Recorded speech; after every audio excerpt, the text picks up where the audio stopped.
Hello. Good morning. Does my voice even work? At least my hair looks decent. Sorry for the delay. I was working on my hair. The webcam is a little close.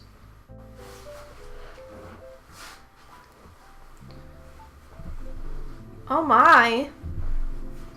Thank you for the host, Timo. Sorry. Trying to get comfortable. Am I dropping frames? Looks like maybe just for a second. Okay. Trying to decide if I'm going to leave this headset on. Technically, I don't need it.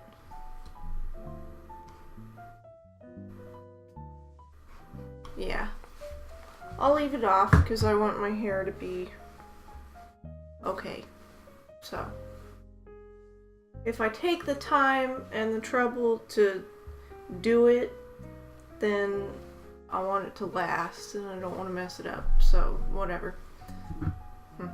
Looks weird on the webcam. It looks better in the mirror. Anyways, good morning. I have my tea. If you are here, hi. Hey Timo, how are you? How's your morning going?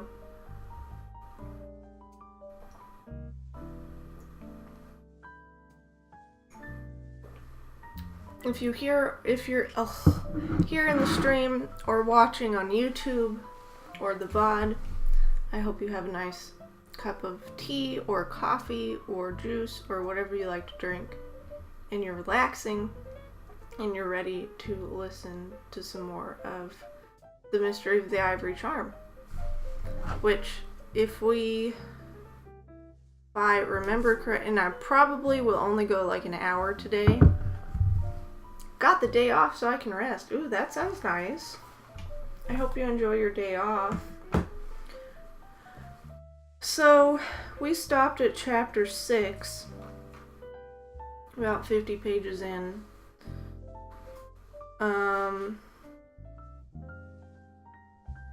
Something is happening with rocks at the end. I don't know why I always forget these things. So there's this Indian boy from India who is being mistreated by his father and takes care of elephants.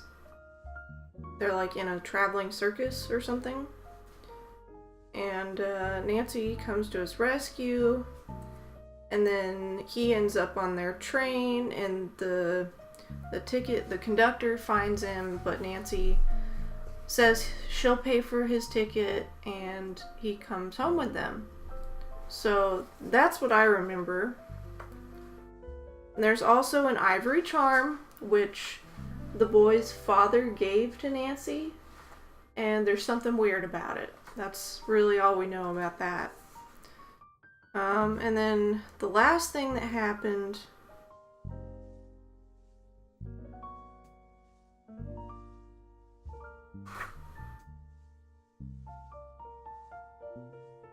Nancy and Bess and George are checking out some kind of property.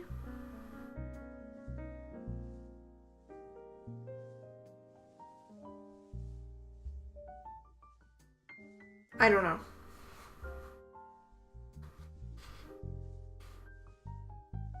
I don't remember this. Oh, they were going to a picnic. They were going to have a picnic, and they found some old house that looks abandoned. And Koya disappears, so Nancy goes into the house to look for him.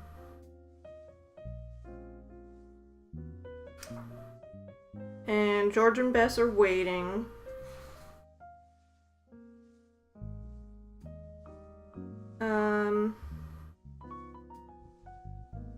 And they haven't heard from Nancy or Koya, the boy.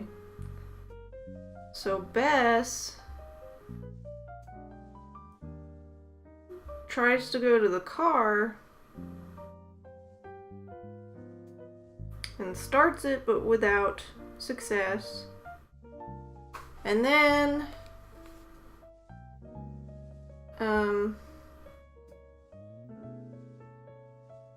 okay, it seems like she got the car started, and then, she was going by a cliff, and a rock was being pushed into the road. So that's where we left off. Of course, Bess is in trouble.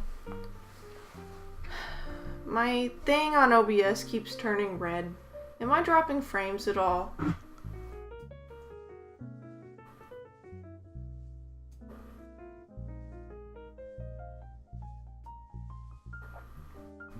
Yeah, I kind of have to catch myself up because even though I'm the one reading it, I don't really remember either. I don't know. It's like Nancy is... the details are easy to forget. Not that I noticed. Okay, thank you. It's just that the CPU is a little high, and it turns red every once in a while, but I don't have a whole lot of frames dropped, so it should be fine. But let me know if you notice anything. So let's go ahead and get started. I'll probably go till 11 Central and read as much as I can until that time, because I have to go dog sit. And yeah. So, Chapter 6, The House of Mystery. And let me know if the music's too loud or anything like that. Yeah, it keeps turning red. It should be fine. Unless my audio clips out, and that's when I would be worried. Because I'm not... my face really doesn't matter as much unless it bothers you, but the voice is what matters since I'm reading. So, okay. The House of Mystery. Terrified by the weird sight, Bess lost control of the steering wheel. The automobile careened wildly in the road, then pitched heavily into a rain-gutted ditch. The impact momentarily stunned the girl. Recovering quickly from the shock, she was relieved to discover that the car still stood on its four wheels, apparently in an undamaged condition. From the door in the rock, a boy emerged. He ran down the steep bank toward the girl. "Koya!" Bess screamed, and then laughed in relief. "For an instant, I thought you were a ghost." "Koya no ghost. Very much real." "You nearly made me kill myself." "Koya very sorry," the boy murmured contritely. "You not hurt?" "No, I'm all right, thank goodness. But I wonder if I'll ever be able to get Nancy's car out of the ditch." "Koya push and it be all right, I think." "First, tell me if I'm dreaming," Bess commanded. "Did I actually see you come through a door in that boulder?" Koya nodded, politely waiting for another question before revealing any vital information. "But you were investigating the abandoned house when I last saw you," the girl cried in bewilderment. "How did you get here? And what became of Nancy and George?" "Koya see no one in the tunnel." "You've been exploring a secret tunnel?" Bess demanded eagerly. "Does it lead from the abandoned house?" Again the Indian lad nodded. His brown eyes danced with excitement as he tried to explain. "When Koya stepped through window in strange house, find house have no insides." "No insides? What do you mean?" Koya seemed unable to make himself understood. He groped for words. "You mean the house had no floor? No furniture?" Bess suggested. "Yes, no floor, no insides. Steps lead down into blackness, then Koya fall. Find himself at bottom of stone stairs. Long tunnel lead here. Door open and rock push away."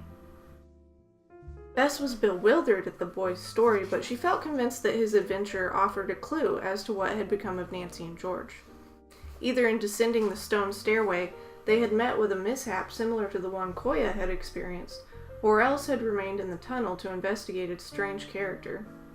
Knowing full well Nancy's weakness for mystery, Bess was inclined to favor the latter theory.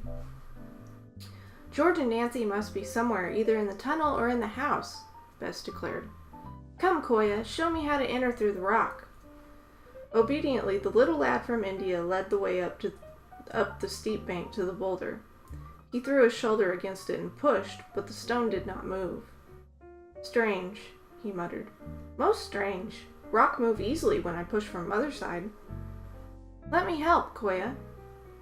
Although they both pushed with all their strength, it was impossible to budge the boulder even an inch. The secret door remained firmly in place. It's no use, Bess said in disappointment, giving up her efforts and resting. Probably it doesn't open from this side. We must return to the abandoned house.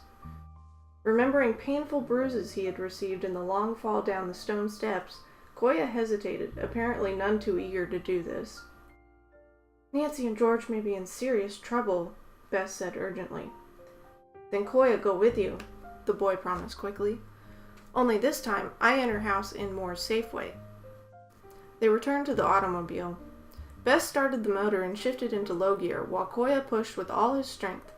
The ditch was not a deep one, and with a low, rumbling protest, the car lurched out upon the road again. The lad sprang in beside the driver, and they rode toward the original picnic ground. Leaving the car there, the two ran along the twisting trail to the deserted house in the woods.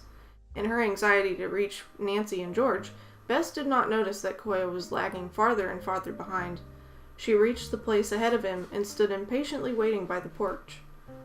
Hurry, Koya, she urged. The Indian boy eyed the building with obvious misgivings and distaste. No need to go inside, he announced evenly. No need? Nancy and George may be in serious trouble. Not while Missy Nancy wear wonderful elephant charm. If she meet bad trouble, charm's mystic power will save her. Koya spoke with a conviction which Bess could not share. She was provoked at the boy's attitude, sincere though it might be. Oh, Koya, you place altogether too much trust in that ivory piece. I can't believe that it has any unusual powers. Ivory charm never fail, the boy insisted. Bess was so exasperated that she felt like crying. She knew that it would be impossible now to induce Koya to re-enter. The logical thing to do would be to make the investigation herself, but Bess, always more timid than her friends, feared to go in alone. She stood staring at the house in a torment of indecision. Suddenly, from far down the trail, she heard a cry. What was that? She asked sharply. The call was repeated. Bess imagined that she distinguished her own name. With Koya close behind, she ran toward the sound. Rounding an abrupt turn in the path, she very nearly collided with Nancy. The girl's dress and stockings were torn, her face was streaked with dirt, and her arm was bleeding from a slight scratch. Nancy! Bess cried. Oh, you're hurt! No, I'm quite all right, Nancy smiled, but I've certainly had an exciting experience, to put it mildly. What became of George? Isn't she with you? No. When you failed to return, she followed you into the abandoned house. I haven't seen her since. Then she must be somewhere in that wild labyrinth, Nancy answered, looking troubled. I thought I'd never find the way out myself. I kept walking and stumbling in the dark until I came to a queer door in a rock. It sounds impossible, but it's the truth. I know it is, Bess agreed. For I saw Koya emerge from that same boulder. He's been telling me a strange tale about the house having no insides. And that's the truth, too, Nancy declared. It's the most fantastic, weird place I ever saw. Only I didn't see much of it. It was too dark. George must be lost somewhere in the tunnel. I'm afraid of that, Bess. We'll have to go back there and search for her. No need, Koya interposed, earnestly. Wonderful ivory charm save her. I wish I could believe such good fortune, Nancy said. Probably the wisest thing to do is to return to the boulder. George should emerge from there eventually. Hastily returning to the exit of the tunnel, the three began their vigil. First, however, Nancy convinced herself that Bess and Koya were correct in saying that the mysterious door could not be opened from the outside. Minutes elapsed, and the lost girl did not appear. Bess and Nancy grew more worried, especially when they noticed that the sky was becoming overcast with black, rolling clouds. Bad storm coming, Koya predicted. And it will soon be upon us, Nancy agreed. I believe it's useless to wait here. Let's go back to the house and enter through the window. Again, the group retraced their steps down the road and along the forest trail, coming at last within view of the abandoned house. In the gathering darkness, it looked even more sinister and awe-inspiring than before.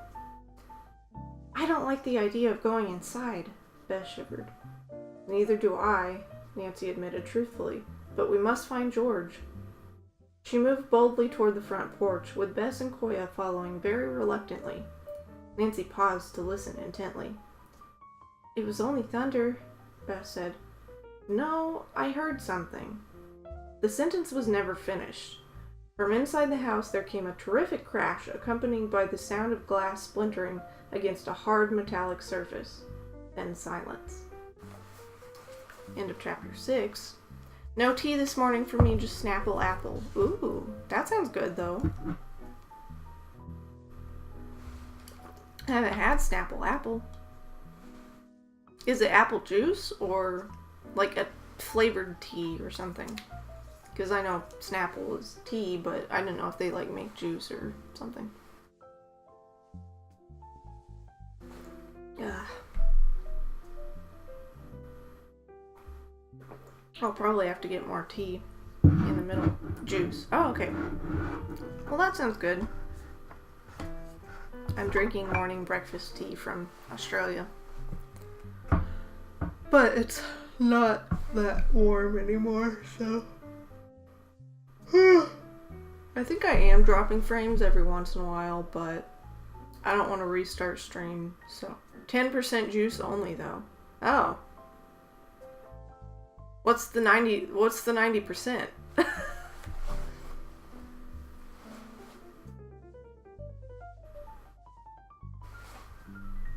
Sorry, I'm still waking up. Which is probably why I imagine my voice sounds kind of scraggly or groggy.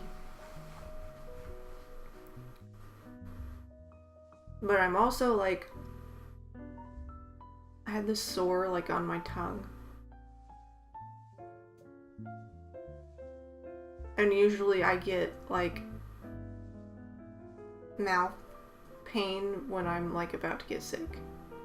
So I feel like my immune system is down. I don't feel sick, but so filtered water is first in the list, then sugar. Okay, so like 10% more water and 80% sugar. I'm sure it tastes good though. Okay, I'm gonna keep going.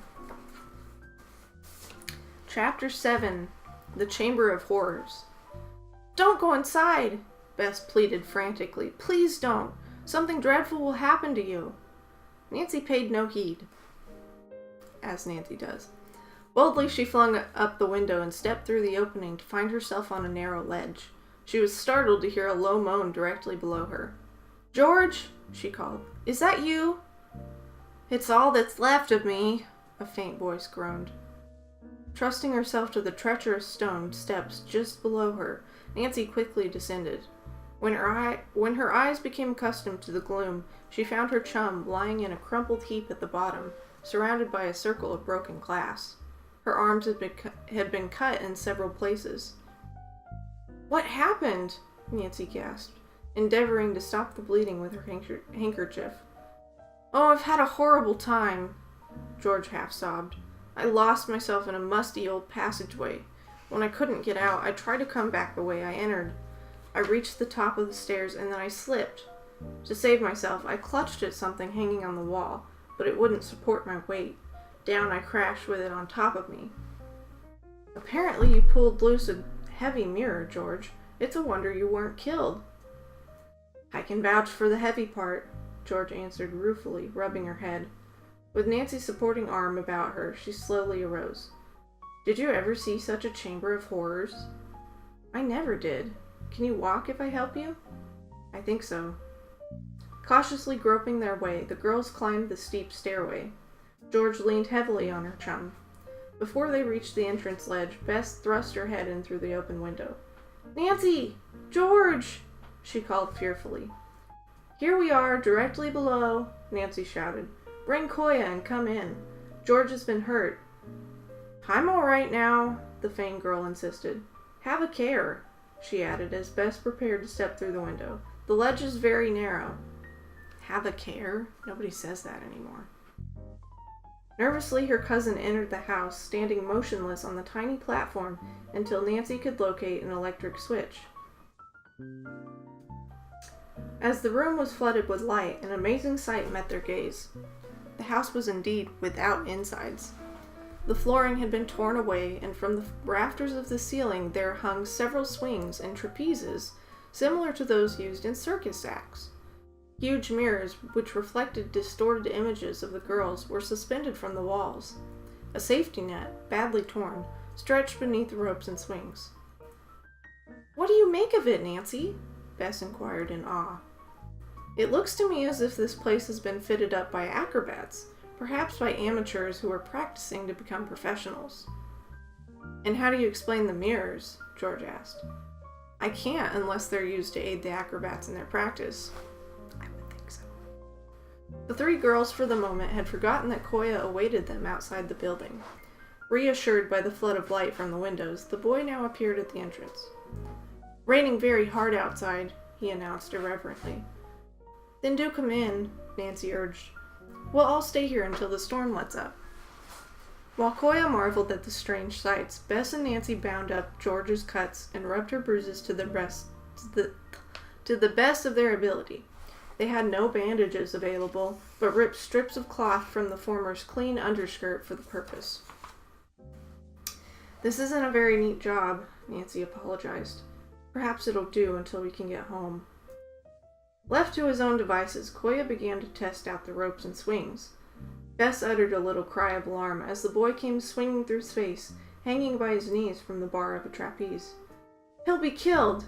she exclaimed. "Koya was reared in a circus," Nancy reminded her chum. However, she thought that the boy was entirely too venturesome and warned him to be careful. "Remember, the safety net is broken," she cautioned, "and some of the ropes look very old and insecure." "Koya, be careful," he promised. Outside the old house, rain fell in torrents. The girls decided that it would be unwise to return to their car until the storm should abate. "While we're waiting, I believe I'll do a little investigating," Nancy said. "We may as well go along," George added. "I'm feeling quite all right now." Leaving Koya to amuse himself on the trapeze, the girls descended the stairway and entered the secret tunnel. Secret tunnel! Secret tunnel! Sorry. Never gets old. "Why was it ever built, do you suppose?" Bess speculated. "That's what I'd like to learn," Nancy answered. "I have a feeling that so far we've not delved very deeply into the mystery of this place." At the entrance to the tunnel, the girls discovered a tiny room which neither Nancy nor George had noticed upon their previous trip through the passageway. It was empty save for half a dozen steel lockers, similar in type to those used in gymnasiums. They were heavily coated with dust and evidently had not been used for some time.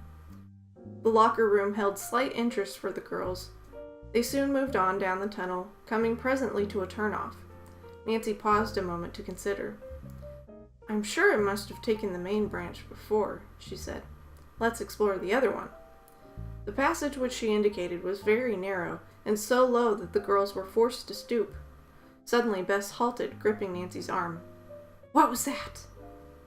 "I heard nothing." "It sounded like a groan." "Nonsense," Nancy laughed. "You must have imagined it, Bess. Not that I blame you.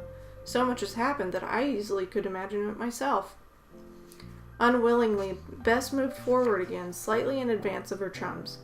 She had taken less than a dozen steps when she stumbled over the inert figure of a man stretched across the floor of the tunnel.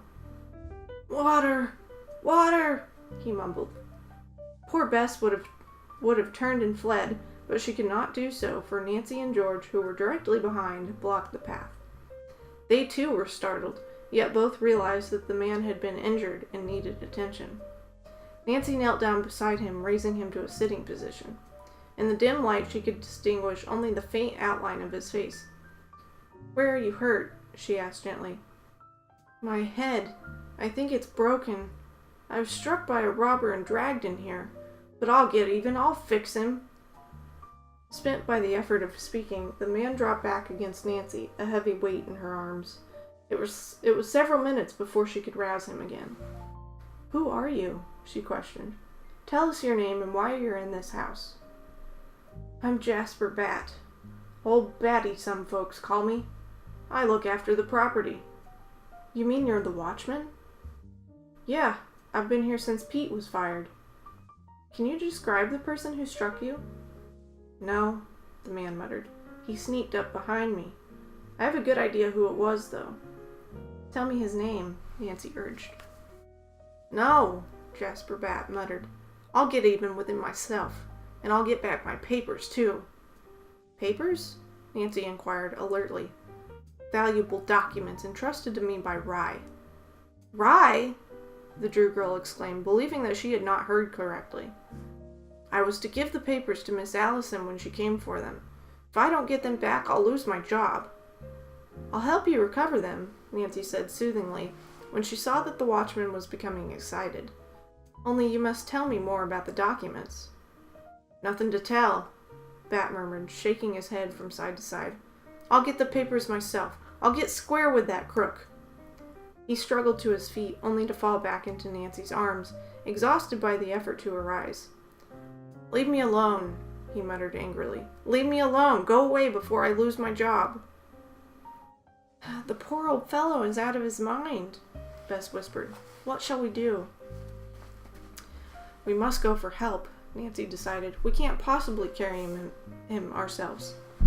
Koya is strong, Bess said. Let's call him. The three girls hastened back to the main tunnel and groped their way along until they reached the illuminated apparatus room where they had left Koya. Hearing nothing, Nancy called the lad's name, but the only sound that came to her ears was the fluttering of a sparrow against a high window. Koya was here just a short time ago, she said, her brow wrinkling in a puzzled frown. Then George gripped her chum's arm excitedly. She pointed to the overhead web of ropes used for the gymnastic routine of the aerialists. Entangled among them, like a fly in a spider's web, hung the limp body of the boy, Koya.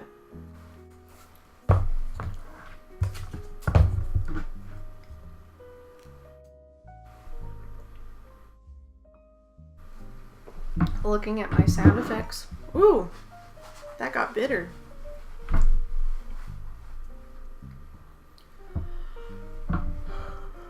Yeah, I don't have many. Ooh. I should probably make the mod some sound effects.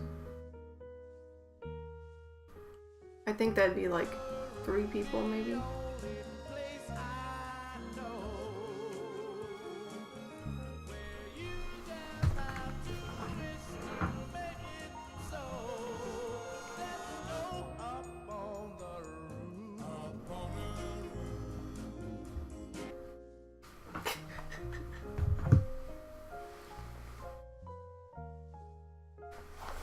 Yeah, I should. Yeah, I keep dropping frames. Oh well. I'm watching on my phone and PC now. Welcome for watching twice, I guess. I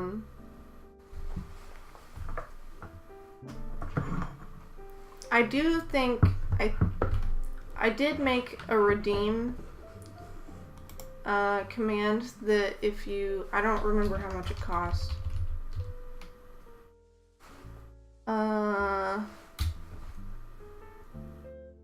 5,000 pirouettes you can create a channel sound effect.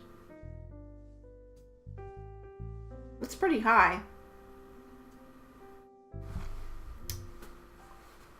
Where's my pen? I'm on Wi-Fi on PC and my phone's connection.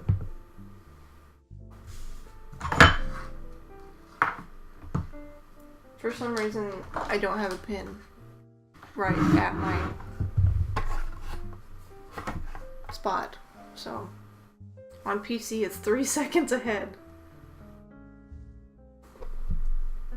I was gonna write down to make sound effects for the mods. But just remind me. Send me a DM or something. Well, you don't have to, but 2,540 pirouettes. Hey, that's pretty good. Does it tell me who the mods are? No. I should have a command.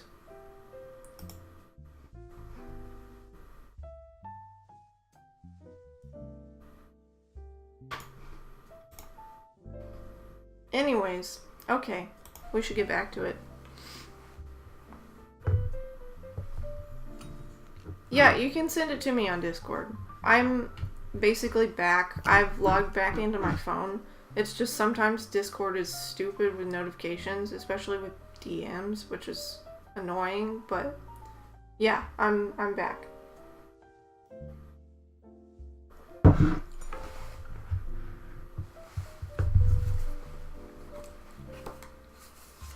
Okay. Chapter 8. A Courageous Rescue. The girls were stunned momentarily by the shocking sight. They had no way of knowing how long Koya had been hanging unconscious from the ropes. His face was so ashen in hue that they feared he had strangled to death. "We must go for help," Bess gasped, but even as she spoke, she knew that it would take far too long. Nancy's eye had been roving speculatively over the network of ropes. Several dangled from the rafters, one in close proximity to the entangled body of the little Indian boy. If only she would be able to climb the adjoining rope, she might be able to reach Koya and cut him loose. The plan of rescue was a daring one, but she determined to try it.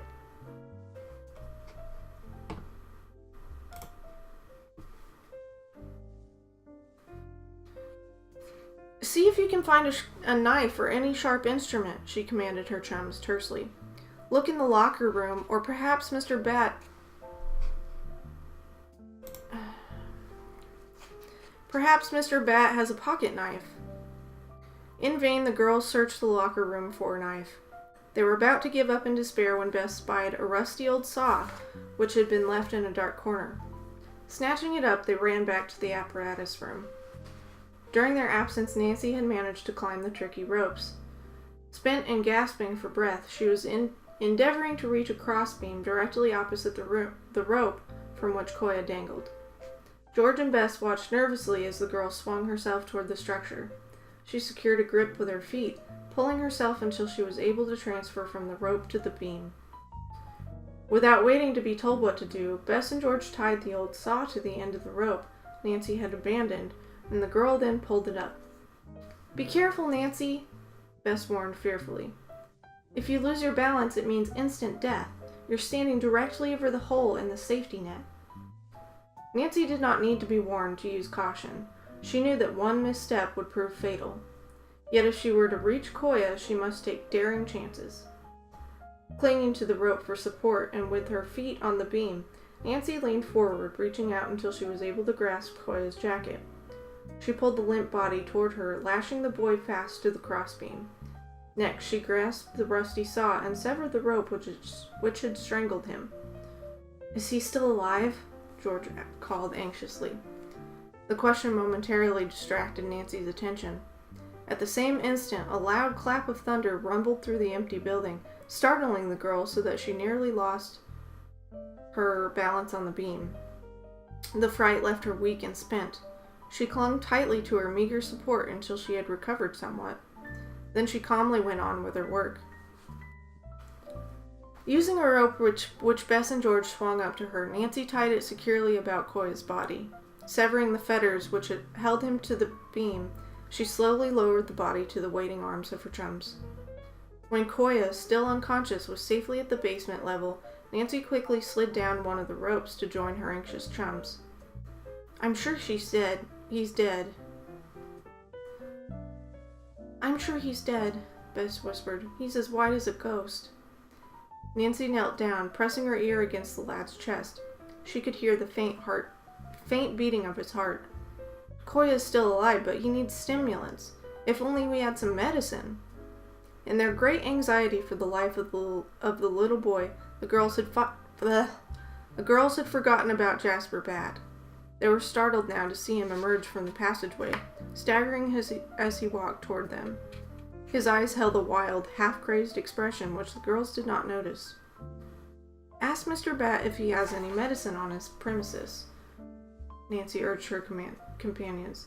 She continued to work over Koya, encouraged by the fact that a tiny bit of color was returning to his face. Bess and George accosted the old watchman, and after explaining what they wanted several times, they succeeded in making him comprehend them. He led them to a medicine cabinet in a back room, and allowed them to make their own selection. That seems awfully convenient. A medicine cabinet just happens to be in this abandoned house.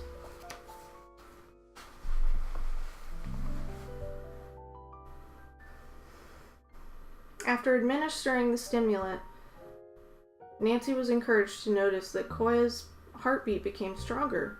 So soon he stirred a trifle, and his eyelids fluttered open. He murmured something in his native tongue. Then, gradually becoming aware of the little group about him, he smiled at Nancy with recognition. "You saved me," he whispered weakly. "Don't try to talk yet," Nancy told him. "Just lie still and rest." Koya did not obey the order. His eyes fastened themselves upon the ivory charm which Nancy wore about her neck, and he said insistently, "Koya's life saved because of marvelous elephant charm." "Don't try to talk," Nancy advised again. For some minutes, Koya remained quiet, gathering his strength. Then, arousing, he indicated that he felt able to sit up. The girls had paid slight heed to Jasper Bat, knowing that he no longer needed their aid. They actually had forgotten his presence until he suddenly pushed forward roughly to face Koya. "Now I remember! It comes back to me! He's the one who struck me!" "Impossible!" George exclaimed impatiently. "You don't know what you're saying, Mr. Bat." "Koya's a friend of ours," Bess added. "Koya," the watchman repeated. Obviously the name was unfamiliar to him. "No, he was the one," he insisted wildly. "He told the other man to strike me." "Only a moment ago you said that Koya struck you," Nancy reminded him. "And at first you declared that you did not see your attacker at all. You're hopelessly confused." "This man was the one," the watchman mumbled. "Why, he's not a man at all, only a boy of 12, Nancy cried. "Koya couldn't have been your assailant." "You're in league with him. You plotted with him to steal my papers. Give them back to me or I'll lose my job." "The man is completely out of his mind," Bess murmured in an undertone. "Don't pay any attention to him." However, it was impossible to ignore Jasper Bat, for he was in a quarrelsome mood, determined to make trouble. No amount of argument or explanation could convince him that Nancy and her friends knew nothing of the mysterious papers which had been stolen from him. "You're all my enemies," he accused belligerently. "If you didn't come to trick and cheat me, why are you here?" "We came to this house for no dishonest purpose, I assure you," Nancy said soothingly. "We'll leave immediately." "Oh, no, you'll not," the watchman shouted. "Not until you hand over my papers. Give them to me." "I tell you, I know nothing of your papers. Try to be reasonable, Mr. Bat." If you won't give them to me, I'll take them." The watchman seized Nancy roughly by the arm, endeavoring to thrust his hand into the pocket of her jacket. Bess and George, enraged, went to their chum's aid. The struggle lasted only for a brief time, as Jasper Bat had not fully recovered his strength. He fell back against the wall, gasping. "As soon as he regains his breath, he'll be after you again, Nancy," Bess said in despair. "What shall we do?" "We must get away from here before he becomes violent." Overhearing Nancy's remark, Jasper Bat moved swiftly to the foot of the stone steps, believing that the girls intended to escape by means of an upper window. "Oh, no, you don't," he sneered. "We must slip out through the secret tunnel," Nancy whispered. She aided Koya to his feet, and with George supporting him on the opposite side, the little party moved stealthily into the dark passageway. Secret tunnel. I don't know why stream looks better on my phone. I don't know either, but I don't know. Sorry. Or why I put a question mark for it. It made sense to me. I have the place for myself for a few hours. Cool. What are you gonna do?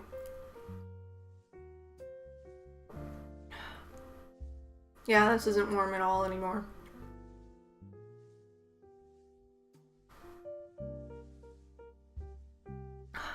Probably, ooh. I don't know why it's gotten so bitter. I probably should have grabbed some water, but I want to get as much reading in as I can, since this is a short stream. Hey, Lexi. How are you? Good to see you. Throw some honey in it. Yeah, that sounds good. I do have some sugar just sitting here. I don't want to take a...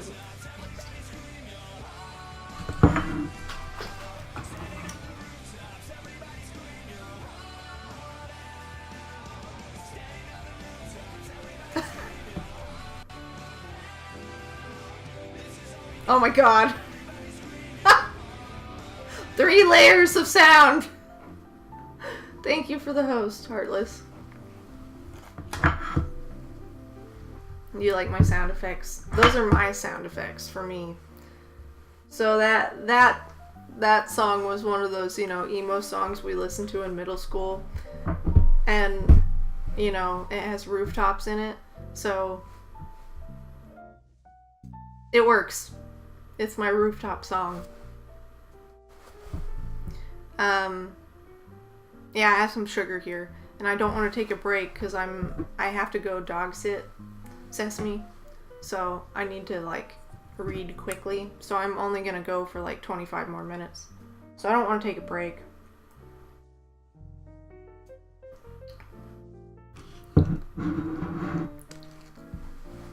But anyways, welcome for joining. We're on chapter 9. I just read this wrong. It says Tales of India. I totally read it as Taste of India.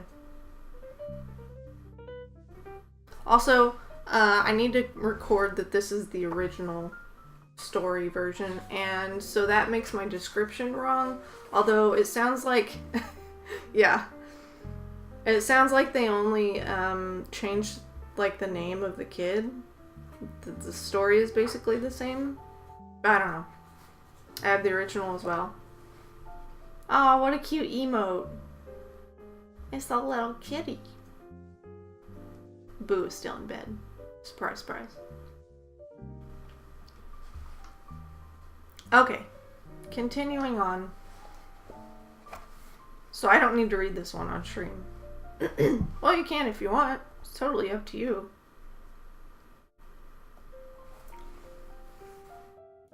I don't mind repeats, but...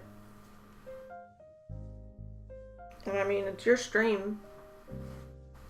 You can do you, girl. That was weird. But you know what I mean. Okay. Tales of India. Midway down the long tunnel, the girls paused to listen. They could hear no sound of footsteps from behind. I believe we gave Batty Mr. Bat the slip this time, Nancy chuckled. Don't laugh until we're safely out of here, Beth shuddered. What if the door in the rock won't open? This suggestion erased the smile from Nancy's face, and no further word was spoken by her until the passageway exit had been reached. She groped about in the dark until her hand touched the knob of the door. It opened readily, swinging slowly back on mighty iron hinges which had been drilled into the rock. When closed, the door fit so tightly that only a close inspection revealed its faint outline against the cliff. Strange the rock door opens from the inside only, Nancy remarked, musingly as they all emerged. Sometime I intend to learn the explanation for it. I fear you'll come back here... I fear you'll come back here alone, then, Bess commented grimly. I've seen all I care to of this house. The storm had abated while the girls were inside the tunnel. Now, as they assisted Koya to the parked automobile, only a light rain was falling. How are you feeling? Nancy asked the Indian lad as she helped him into the car. Much better, missy, but Koya tried no more tricks on ropes. I should hope not. Only a miracle saved you from death. If we had found you even 5 minutes later. No miracle, Koya insisted firmly. Ivory charm saved life. If I were you, I shouldn't trust that piece of ivory too far, Nancy smiled. As soon as we reach home, you're going straight to bed and have a doctor. Koya offered no complaint, yet a slight grimace told the girls that the Indian lad took slight stock in the ability of medical men. By the time Nancy and Koya reached home, the lad had made such a noticeable improvement that it seemed unnecessary to call in a physician.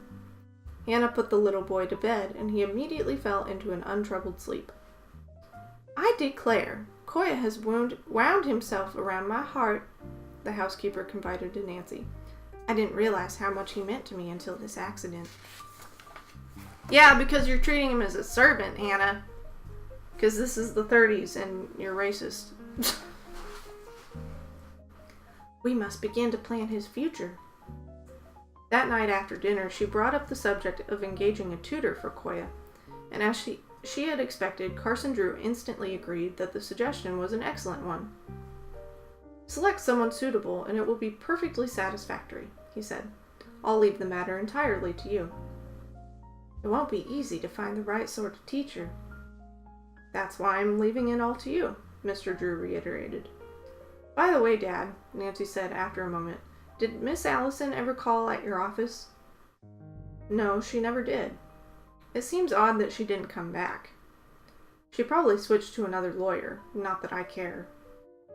"I heard her name mentioned today in connection with Bry," Nancy told her father. He glanced up with interest, and she launched into the strange tale which Jasper Bat had related regarding the stolen papers. Carson Drew already knew of his daughter's adventure at the abandoned home, but in the housekeeper's presence, Nancy had withheld a few vital details. "You're certain you heard the names correctly?" "Yes, I'm sure I did. I suppose Bat must know Miss Allison well, for probably she employs him to guard her property. But it's beyond my comprehension how Rye can be mixed up in it. The man is supposed to be with the circus miles from here." "It's possible Jasper Bat was completely out of his head," Nancy admitted. "He certainly talked and acted wild enough." "Even so, he must have heard Rye's name mentioned, or he couldn't have repeated it." Nancy nodded. "And another thing. When Bat first spoke of Miss Allison and his valuable papers, he seemed fairly rational. It was later that he talked so strangely." "Perhaps the old watchman's mind will clear up and he can explain what he meant," the lawyer suggested. "I thought I might run out tomorrow and talk with him again," Nancy admitted. "If you do, be sure to take someone with you," her father cautioned.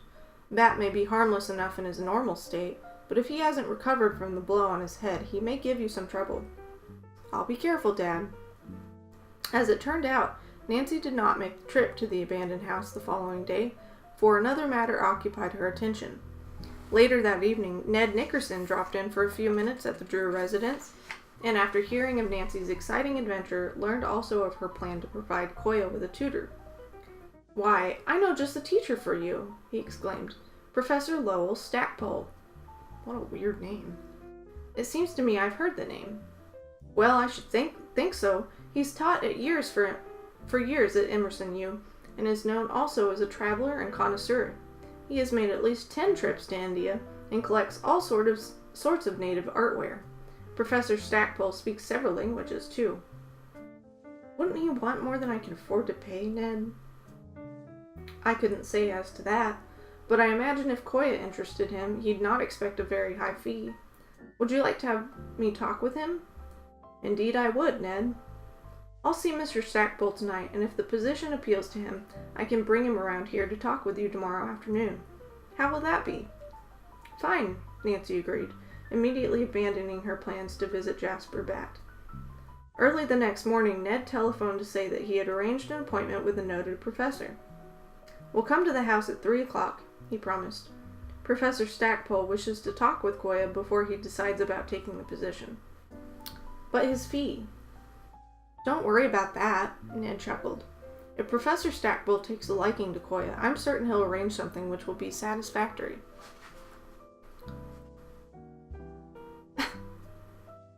Nancy was excited over the approaching interview and hastened to tell Koya of her plans for his future. The Indian lad expressed appreciation for her interest, promising that he would study faithfully. "As long as you keep Ivory Charm, I do whatever you wish," he smiled. "And if I should lose the charm? Then bad luck follow us both." Nancy was not certain that she liked Koya's attitude. Yet, while he was greatly influenced by the ivory trinket, she believed that he would try to please her even if she did not have it in her possession. When Hannah Gruen looked over Koya's scanty wardrobe, she decided that he had no clothes suitable for his meeting with Professor Stackpole. Accordingly, Carson Drew took the boy to a downtown store and bought him a completely new outfit.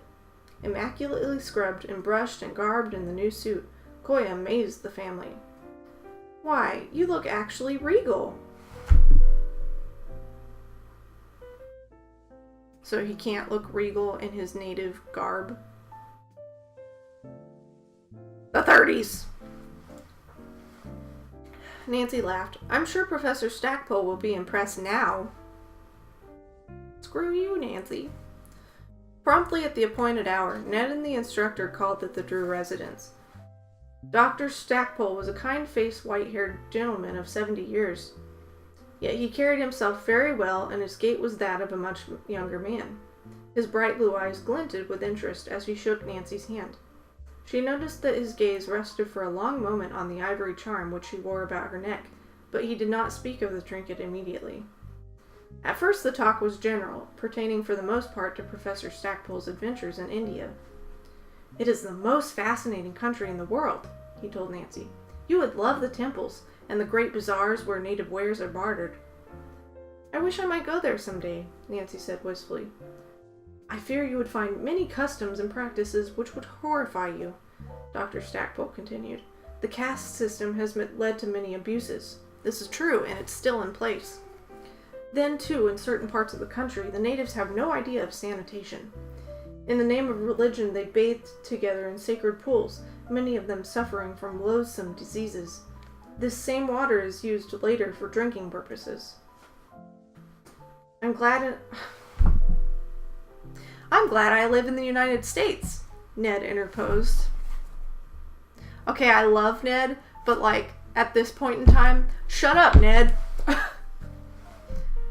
"Some groups believe in reincarnation, that they are to be twice born," went on Dr. Stackpole. "In some places, children marry at an early age. A girl unmarried at 14 would be considered a disgrace to her family." To be fair, this is all true.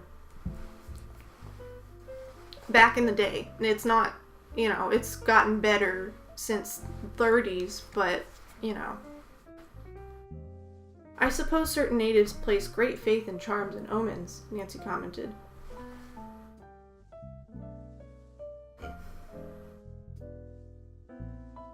Sorry. I don't know why, but I've, gotten kind of really nauseous in, the last 10 minutes. I'm trying to hold it together. Yep, marrying off young girls to old men. Or at least, a 12-year-old girl to a 20-year-old boy. Still, it's not right at that age. Can't marry a child.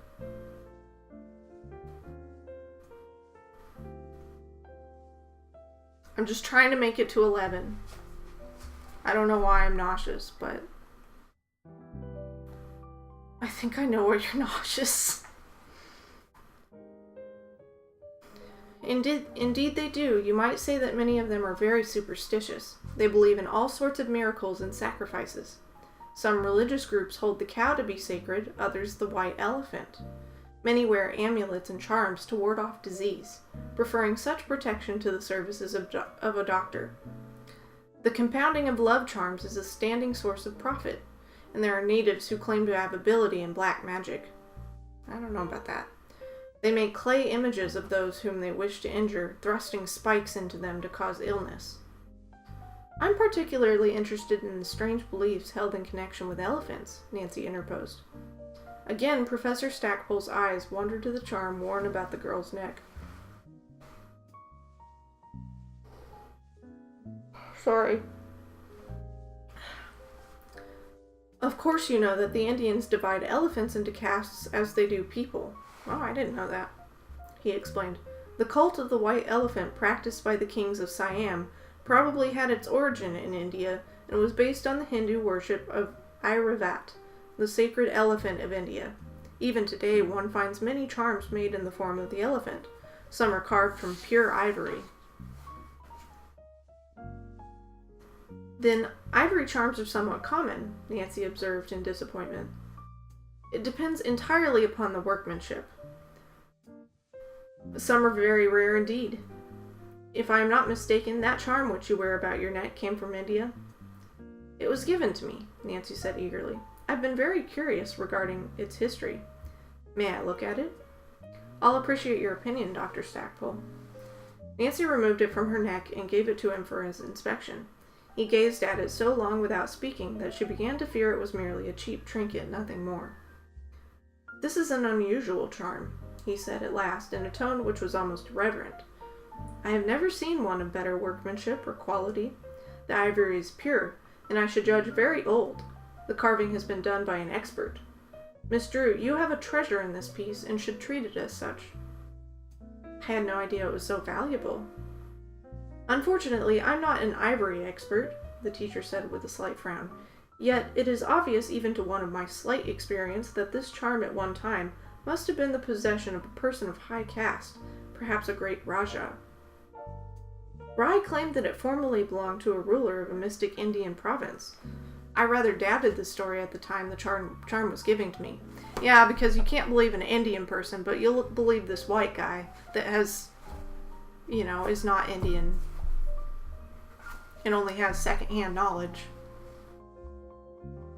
Well, I guess that's not true. He has first-hand knowledge, but he's still seeing India through a white perspective and a colonial perspective at that time, too. No wonder, the publisher had them rewrite the books. It just was not... it was pretty distasteful.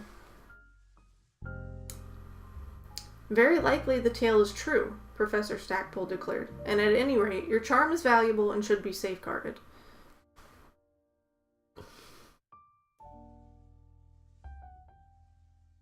I'll certainly take good care of it, Nancy promised. If you'll call at my office sometime, I'll be glad to furnish you with several books dealing with the subject of charms, Professor Stackpole offered. The ancient ones are especially interesting. Some of them are said to have contained precious jewels, others held a poison to be used against enemies, and a very few a unique, life-giving balm. How would one ever tell the difference in the fluid? Nancy asked curiously. The poison was dark in color, the life-giving balm of light hue. But of course such things are of the past. The modern charms have no hollow cavities.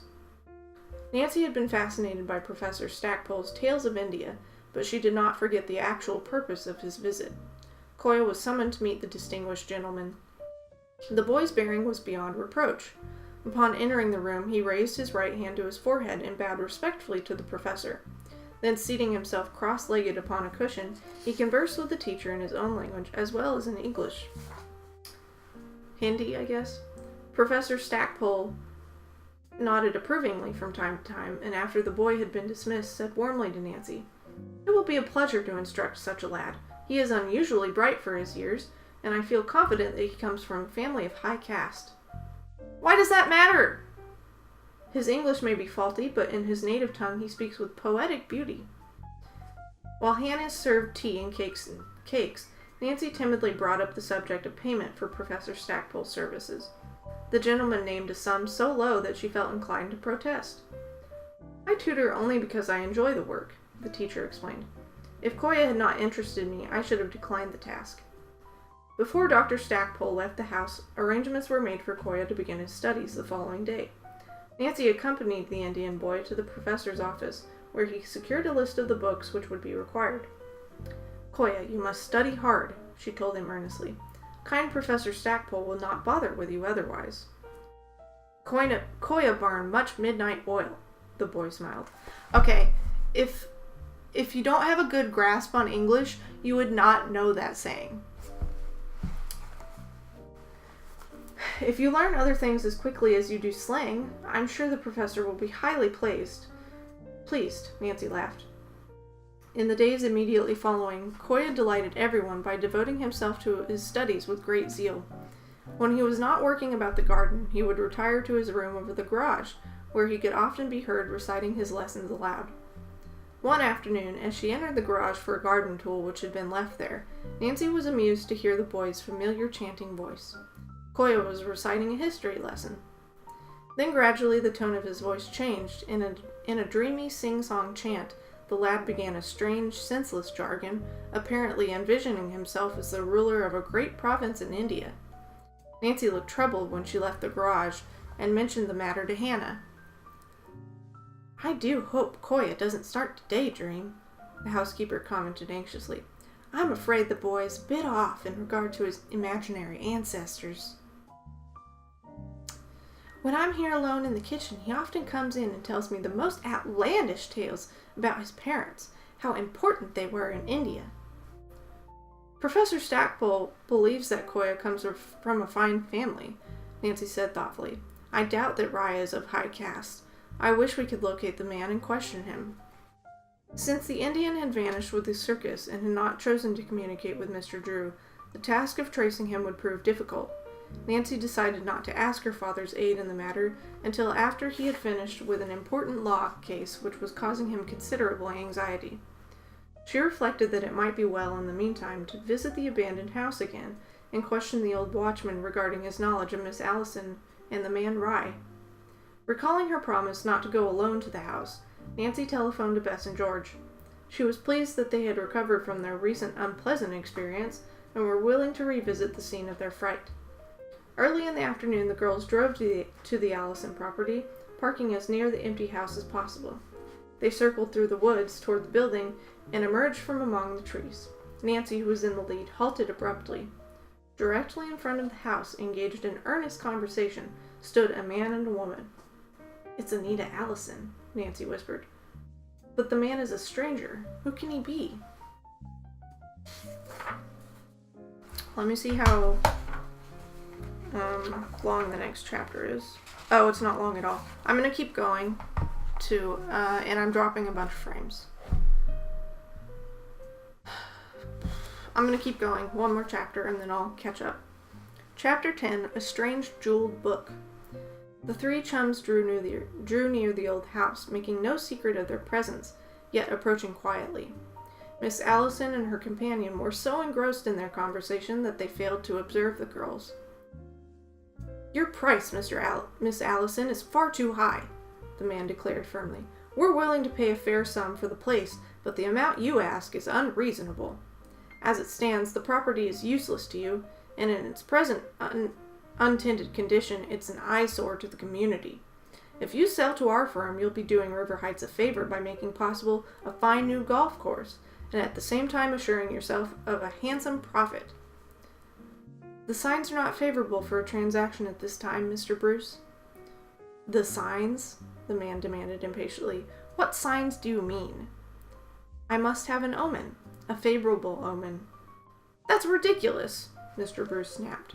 "I never heard of such talk. This is a straight business deal." "Your price is too low," Miss Allison insisted. "You'll not receive a better offer. Ask anyone if it isn't a fair price. Consult Carson Drew. He's well versed in the value of real estate." "I might consult the stars," Miss Allison said dreamily. Mr. Bruce shook his head in a baffled way. Apparently he was at his wit's end in dealing with the woman. "I must confess I'm at a loss to understand your attitude, Miss Allison. For the last time, will you accept my offer?" "I'm sorry. I cannot consider it at the moment." "I warn you, Miss Allison, you may not have another opportunity. I will give you until tomorrow to change your mind. If you do, telephone me at my real estate office. You know the name, John Bruce." The real estate dealer turned and walked indignantly away. Nancy and her chums actually felt sorry for him. As Miss Allison stood staring indifferently after the man, the girls hurried forward and Nancy spoke to her. She divined instantly that the woman did not recall her face. "I don't believe you remember me," Nancy remarked. "I'm Miss Drew, Carson Drew's daughter." "Oh!" Miss Allison exclaimed in a strained, tense voice. "Now I remember. We were talking about a white ivory charm," Nancy finished eagerly. She became aware that Miss Allison no longer was gazing at her. The misty brown eyes were fastened upon a faraway hillside, and a strange expression came over the woman's face. As if in a trance, she began to murmur, "The elephant. The sacred elephant. Yes, we were speaking of it. Rye and I, the sacred elephant." From a handsome white beaded bag, the woman removed a gold-covered book. The girls could not take their eyes from it, for they had never seen such a handsome-looking volume. It was very small, and inlaid with semi-precious jewels. They were further bewildered when Miss Allison began to read in a musical voice from the tiny book. The passages which she selected were elaborate, poetical translations from the ancient Sanskrit. Bess plucked at Nancy's sleeve, whispering nervously, "Let's get away from here. The poor woman must be out of her mind," she said. "She has some sort of psychic obsession," George added in an undertone. Nancy was equally disturbed by Miss Allison's queer actions, for she had never met a person of her type before. However, the girl had no intention of abandoning the scene. She believed that by listening intently to the passages, she might gain a valuable clue from them. "Do read on," she urged Miss Allison as the woman paused. Bess and George were completely baffled and a trifle annoyed by their chum's apparent absorption in the Sanskrit translations. They could make nothing of the passages themselves, and after trying to listen for a time, they grew bored. "I think Nancy has gone into a trance too," Bess whispered to George. "Let's go off by ourselves until she recovers." They slipped quietly away. Neither Nancy nor Miss Allison noticed their absence. The reading continued. Nancy was not bored. She listened, absorbed, for the excerpts, which seemed to have been taken from an ancient Hindu legend, related the tale of an Indian prince who had been spirited away from his parents. With her usual ability to make shrewd deductions, Nancy had gone directly to the heart of the situation. "This story Miss Allison is reading must have something to do with the ivory charm," she reasoned swiftly. "And I believe it has connection with Rye and Koya." Nancy had not forgotten Jasper Bat's hint that Miss Allison and Rye were acquainted. She considered it very possible that the woman might know of Koya's parentage. Despite the claims of the circus man, Nancy had never believed that Koya was his son. It occurred to her now that the Indian lad might be a person of regal birth, who, through the machinations of Rye and Miss Allison, had been stolen from his own country as a royal babe so that another might rule in his stead. At first thought, the idea seemed fantastic, yet Koya's own imaginings tended to give substance to the theory. Moreover, Miss Allison and her mutterings spoke frequently on a little-known province of India. Nancy ventured to inquire the name of its ruler. "Maharaja Yama Togara." "That sounds more Japanese than anything," Miss Allison murmured dreamily. "He will rule with far more wisdom than will the boy Koya. I have read it in the sands of time." At this significant scrap of information, Nancy turned to look at her chums. She was surprised to discover they had gone. "Tell me, Miss Allison," she asked quickly, "is Koya of royal birth?" Before the woman had an opportunity to reply, there came an irritating interruption. Jasper Bat emerged from the house, walking directly toward the pair. Observing the man, Miss Allison seemed to recover from her trance-like state. She closed the gold-covered book and hastily replaced it in her purse. "Is Koya of royal birth?" Nancy repeated her question hurriedly. Miss Allison's eyes had lost their faraway expression. Now she regarded the girl with a cold, impersonal stare. "I'm sure I don't know what you're talking about, Miss Drew." By this time, the watchman had approached close enough to recognize Nancy. "Oh, it's you!" he exclaimed in a quarrelsome tone. "I suppose you've come to make trouble." That's the end of chapter 10, and that's where I will stop today. I feel like we made pretty decent progress. I love the unenthusiastic way you say Ned. I was totally thinking that too. The 30s, ugh. Indian royal garb is very impressive. This is true. Nancy is an idiot. She can be, and that's why we love her, right?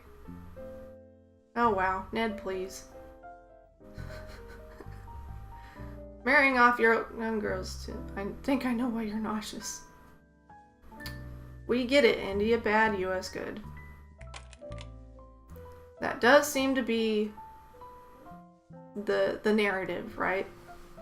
Merca. I think Nancy believed the Indian boy, but she probably needs proof in jazz. Yeah. He knows idioms. That's not slang, it's an idiom, and those are the hardest things to learn in a new language, right? Geez, work apparently can't survive without me. The GM just called me. Aw, I didn't answer. Well, it's your day off. You deserve a day off. Good for you for not answering. Thank you for clapping. Welcome for clapping. My stomach just growled. Maybe my nauseousness is over. Nauseousness? It would just be nausea. Thank you for unlocking.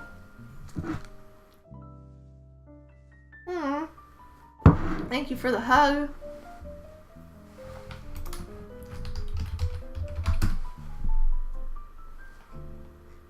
Oh, I gave you a hug back. Just by chance. Thank you guys for being here. I hope you have a great rest of your day. I am planning on streaming tomorrow. 10:30 a.m. Maybe 10. It depends on how long it takes, I guess. Maybe 10:30. But what am I streaming? I'm streaming Indie Fam Sims. And it depends on who's there that will make, because I would like to make people when they're in chat, because it makes it a lot easier. Just because I don't want to guess on what they want. Especially with aspirations and stuff. I think it's just better to have people there. So, depending on who is in chat, I will make them as Sims if they want. Or, you know, I have the list of people, and I'd like to work my way through it. And if nobody else says they want to be made into a Sim, then we will stop there, because eventually I need to stop so I can actually play the game, and then we won't have like 50 households. So, yeah, all that to say, I hope you guys can make it. I don't think I'll be streaming on Friday, but we'll see. I'm getting my tattoo finished on Friday, so that's exciting. Actually playing the game, hype! Yeah, right. So yeah, I don't think I have any more announcements, but, you know, just stay tuned to Discord and all that, Twitter. And with that, I will let you guys go. Thank you for being here. Hope you have a great rest of your day, and I'll see you soon. Bye.